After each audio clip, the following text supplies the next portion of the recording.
Hola, hoy vamos a meternos de lleno en el arte y la ciencia de la comunicación, de la persuasión. Vamos a intentar entender por qué, a veces, nuestras mejores ideas, las más brillantes, se quedan por el camino y no llegan a conectar con la gente. Seguro que esta situación suena familiar, ¿verdad? Se tiene una idea genial, un argumento que parece a prueba de balas, pero al decirlo en voz alta, algo falla. El mensaje no aterriza como se esperaba. ¿Qué pasa ahí? ¿Dónde se produce esa desconexión? Bueno, pues justo eso es lo que vamos a desgranar. Y para hacerlo, esta es la ruta que vamos a seguir. Primero, vamos a identificar el problema, la brecha comunicativa. Después, veremos la mentalidad que necesitamos para solucionarlo, la mentalidad asertiva. Pasaremos a las herramientas prácticas para conectar de verdad, nos sumergiremos en la ciencia de cómo nuestro cerebro decide y como guinda final, veremos cómo afecta el género en todo esto. Venga, pues vamos a por el primer punto, al meollo de la cuestión. Hablemos de esa famosa brecha comunicativa, ese vacío que a veces se abre entre lo que queremos decir y lo que la otra persona acaba entendiendo. Y es que, claro, uno tiende a pensar que comunicar es soltar información, dar datos. Pero cuando hablamos de persuadir, la cosa va mucho más allá. El objetivo real no es que la otra persona sepa algo nuevo, sino que haga algo, que sienta algo. Se trata de provocar una reacción. Y aquí está la clave de todo, el porqué de esa desconexión. Fijaos, en cada conversación no hay un mensaje, hay tres. Primero, está la idea perfecta, tal y como está en nuestra cabeza. Segundo, está en las palabras que usamos para intentar sacarla de ahí. Y tercero, y esto es lo más importante, está lo que la otra persona interpreta, que depende de sus propias ideas, de sus experiencias, de su mundo. La brecha se abre justo ahí, entre esos tres puntos. Vale, ya tenemos el problema. ¿Y ahora qué? ¿Cómo cerramos esa brecha? Pues todo empieza en la cabeza, en la actitud con la que se afronta la conversación. Necesitamos construir un puente, y ese puente es la mentalidad asertiva. La asertividad es precisamente eso, el puente. Pero ojo, que ser asertivo no es ser agresivo ni imponer nada, tampoco es ceder siempre. Es expresar las ideas de una forma tan clara, tan honesta y tan respetuosa que el mensaje que llega al otro lado es casi con total seguridad el mismo que salió de nuestra mente. Es la forma de alinear esos tres mensajes que veíamos antes. Y esta tabla lo deja clarísimo. Si la actitud es pasiva, el mensaje se diluye, se pierde. Si la actitud es agresiva, el mensaje puede llegar, sí, pero lo más seguro es que genere rechazo, que la otra persona levante un muro. La asertividad es ese punto dulce, el equilibrio perfecto, donde el mensaje se escucha y se tiene en cuenta, porque se crea un diálogo de verdad en ambas direcciones. Muy bien, ya tenemos la mentalidad, el qué. Ahora vamos a lo práctico, al cómo. ¿Cuáles son las herramientas, las técnicas que podemos usar para ser asertivos y conectar de forma eficaz?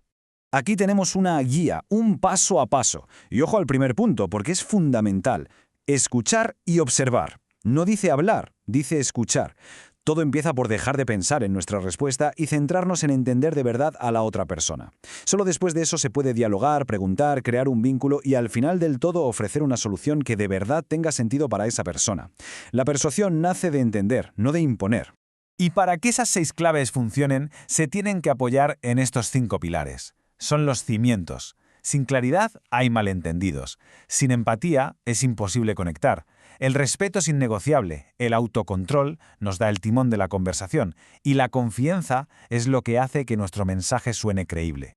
Y ahora es cuando nos ponemos el traje de científico y bajamos a las profundidades. Porque, vale, estas técnicas funcionan, pero ¿por qué? La respuesta no está en la psicología, está en la neurociencia, en cómo funciona de verdad nuestro cerebro cuando toma una decisión. Para entender por qué decidimos lo que decidimos, hay que mirar muy atrás, a cómo ha evolucionado nuestro cerebro. Si nos fijamos en la imagen, la gran diferencia entre nuestro cerebro y el de un simio es esa capa exterior enorme, el neocórtex, la parte lógica. Pero debajo de toda esa nueva tecnología sigue estando la maquinaria antigua, la que llevamos usando millones de años. La idea del cerebro triuno lo explica genial. Es como tener 3 cerebros en uno. Tenemos el más básico, el reptiliano, que solo piensa en sobrevivir, comer, no ser comido. Luego está el límbico, que es pura emoción. Y por encima, el jefe, el neocórtex, el que razona y planifica. El gran secreto, que nos encanta pensar que decide el jefe, el neocórtex, pero la realidad es que el 95% de las veces la decisión ya viene cocinada de abajo, de las partes más emocionales e instintivas. Y esta frase de Néstor Raidot es que te vuela la cabeza. O sea, nos está diciendo que la mayoría de las veces, para cuando somos conscientes de que hemos tomado una decisión, nuestro cerebro ya la había tomado por nosotros varios segundos antes. Es alucinante.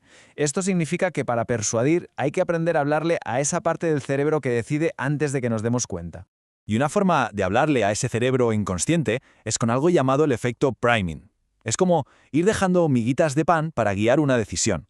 Las experiencias pasadas, con una marca, un producto, una persona, van creando asociaciones en nuestra memoria. Y cuando volvemos a ver ese estímulo, todo se activa de forma automática, sin que nos demos cuenta. El ejemplo clásico es el olor a pan recién hecho que nos hace sentir que una casa es más hogareña. Eso es priming puro y duro. Y esto ya parece ciencia ficción, pero es totalmente real. Se puede ver en un escáner cerebral. Si a una persona se le muestra un precio que considere excesivo, se le ilumina la ínsula, la misma zona del cerebro que se activa con el dolor físico. En cambio, si el precio se percibe como justo, se enciende el núcleo accumbens, que es el centro del placer y la recompensa. Así que literalmente, una compra es una batalla en nuestro cerebro entre el dolor de pagar y el placer de obtener. Bueno, y si todo esto ya era interesante, agarraos, porque la cosa se pone aún mejor cuando aplicamos esta ciencia a las diferencias que existen entre el cerebro masculino y el femenino. Y que quede claro, no hablamos de estereotipos ni de tópicos, hablamos de neurobiología, de cómo estamos cableados. Una de las claves está en el cuerpo calloso. Es como la gran autopista de datos que conecta los dos hemisferios del cerebro. En el cerebro femenino, de media, esa autopista es más ancha, tiene más carriles. ¿Qué significa esto? Pues que hay más tráfico de información entre la parte lógica y la emocional, lo que suele llevar a un análisis más global, más integrado de la decisión. En el cerebro masculino, los hemisferios tienden a trabajar de forma un poco más independiente, y esto puede llevar a un proceso de decisión más segmentado y a veces más rápido. Entender esta diferencia es crucial para adaptar un mensaje. Al final, después de todo este viaje, desde un simple malentendido en una conversación hasta un escáner cerebral, la conclusión es sorprendentemente simple y potente. La persuasión de verdad, la que funciona, no va de manipular a nadie, va de entender. Entender cómo pensamos, cómo sentimos y, sobre todo, cómo decidimos. Y con esta reflexión lo dejamos. La gran pregunta que queda en el aire no es qué se ha aprendido, sino qué se puede hacer con este conocimiento. Saber cómo funciona el cerebro de quien escucha es una herramienta potentísima. La cuestión es, ¿cómo va a cambiar esto la forma en la que comunicamos?